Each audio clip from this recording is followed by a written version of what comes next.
आज की इस वीडियो में हम बात करेंगे सीमा हैदर के बारे में। सीमा हैदर पबजी लव स्टोरी, एक पबजी गेम जो कि बहुत समय से बैन था भारत में और हाल ही में इसको अलाउ किया गया था भारत सरकार के द्वारा और इसका परिणाम देख लीजिए, पबजी लव स्टोरी हो गया। पबजी के कारण एक पाकिस्तानी महिला बिना वीजा के भारत आ गई और भारत में आकर 50 दिन तक रही भी किसी को कानो कान खबर नहीं हुआ।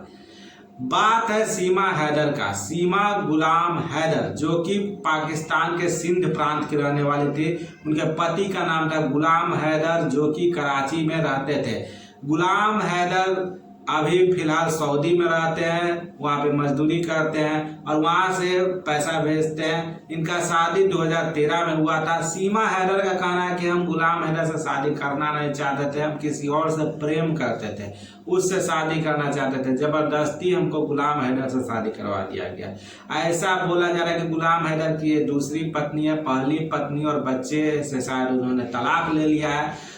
गुलाम हैदर बेरोजगार थे, कमाने के लिए गए थे सऊदी, वहाँ पे मजदूरी करते थे, वहाँ से पैसा वगैरह भेजते थे, खर्चा भेजते थे, जिससे कि सीमा हैदर ने मकान भी खरीदा था। वो मकान उनके नाम पर था।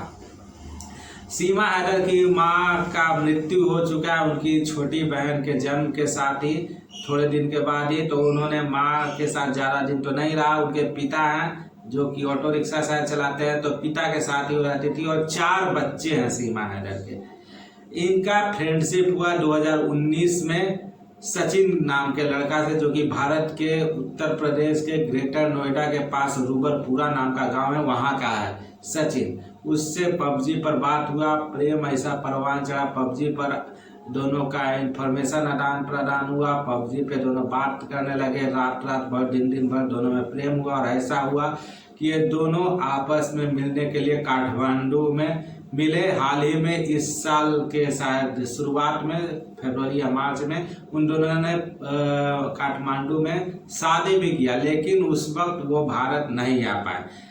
सचिन भारत में अपने माता पिता को बता चुके थे कि पाकिस्तान की महिला है, तो उन्होंने पूरा सर्च किया कैसे भारत आया जाए।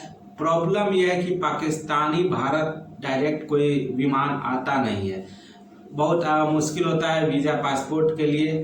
तो सीमा हैदर ने क्या किया, पहले वहाँ से दुबई गई, दुबई से फिर आए नेपाल काठमांडू और काठमांडू से बाई बस ये 28 घंटा का शायद सफ़र करने के बाद ये भारत में प्रवेश करती है। इनके 4 बच्चे होते हैं। इनकी शायद एक बच्ची का तबीयत खराब हो जाता है, उल्टी वगैरह करने लगती है। तो सीमा हैदर जब काठमांडू से मतलब जब भारत के बॉर्डर पे आती है, नेपाल के बॉर्डर से भारत में प्रवेश करती है, तो वहाँ का जो पुलिस रहता है भारत का BSF, वो पूछता है तो देखता है कि इन लोग का हालत ख़राब है, तो बोलती है सीमा हैदर कि मेरा ID वगैरह छूट गया है, तबीयत खराब है बच्ची का, हमको जाने दीजिए। भारत में इमोशनली ज़्यादा रहते हैं और जानते हैं कि नेपाल और भारत में तो बिहार से नेपाल जाना कोई बहुत बड़ा चीज़ नहीं है। बिना वीज़ा पासपोर्ट के लोग यहाँ रहते हैं, वहाँ कोचिंग करने जाते हैं नेपाल में, नेपाल से भारत में पढ़ने आते हैं। आप बॉर्डर पे चले गए रक्सौल वगैरह में, तो यहाँ तो कोई ज़्यादा कोई खास दिक्कत है नहीं। नेपाल से भारत में प्रवेश करना या फिर भारत से नेपाल में जाना कोई बहुत बड़ा चेकिंग वगैरह होता नहीं है। इस बात का फायदा सीमा हैदर ने उठाया और सीमा हैदर नेपाल से भारत में चली आई। यूपी में 13 मई 2023 से सचिन के साथ रह रही थी, 50 दिन तक रही। इन दोनों ने फिर प्लान किया कि हम लोग को शादी कर लेना चाहिए, कोर्ट मैरिज कर लेना चाहिए, जिससे कि ऐसे तो शादी कर चुके थे लेकिन कोर्ट मैरिज कर लेना चाहिए, जिससे कि हम लोगों को एक प्रूफ रहे, मतलब सरकारी प्रूफ। गए कोर्ट मैरिज करने, वहाँ पे दस्तावेज में मांगा गया तो वकील साहब को बताया गया तो ऐसा ऐसा बात है। वकील साहब शायद पुलिस को इस बात का खबर दे दिए कि भाई आप तो फंसिएगा, हमको भी फंसाइएगा, तो एक बार पुलिस से परमिशन ले लेते हैं। पुलिस ने फिर ये मामला तब तक दबा हुआ था, किसी को पता नहीं था। 4 जुलाई को पुलिस अरेस्ट कर लेता है सचिन को, सीमा को और सचिन के पिताजी को शायद। उसके बाद इन दोनों को ले जाया जाता है, वहाँ पे जेल में डाल दिया जाता है नोएडा में ही। उसके बाद फिर 4 दिन में बेल भी मिल जाता है, क्योंकि सीमा कहती है कि हम सचिन से प्रेम करते हैं, मेरे पास वीज़ा नहीं हो, सारी बात सच्चाई बताती है।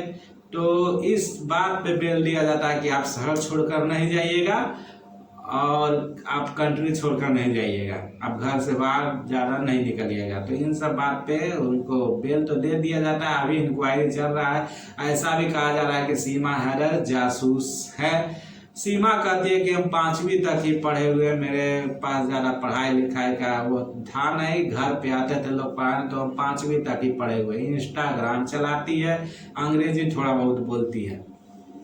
अब यहाँ प्रॉब्लम ये है कि सीमा हैदर को अब लोग जासूस बोल रहे हैं।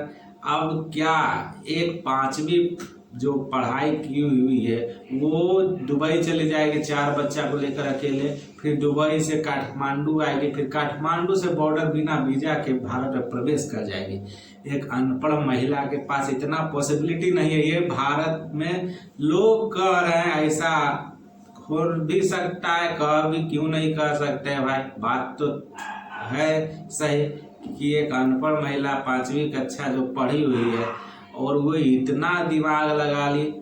और दूसरा चीज, गुलाम हैदर सऊदी से बोल रहे हैं वीडियो कॉन्फ्रेंसिंग पर कि हमको अपना पत्नी और बच्चा को लौटा दिया जाए। सीमा हैदर कह रही है कि हम नहीं जाएंगे, जाएंगे तो हमको लोग पत्थर से कूच के मार देगा, हमको जीने नहीं देगा।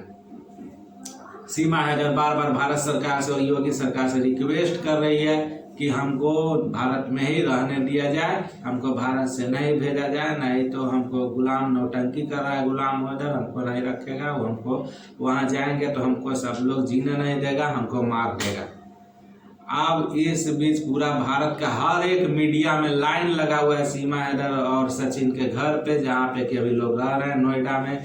नंबर सिस्टम है कि पहले हम तो फिर हम।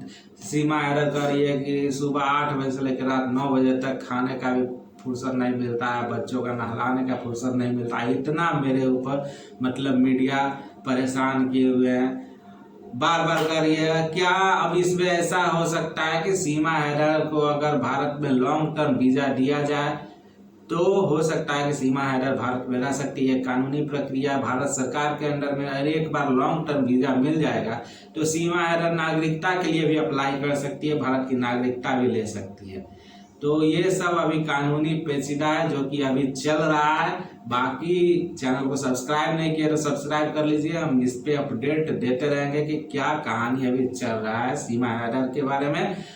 बाकी चैनल को सब्सक्राइब जरूर कीजिएगा, वीडियो ज़्यादा से ज़्यादा शेयर जरूर कीजिएगा। Thank you.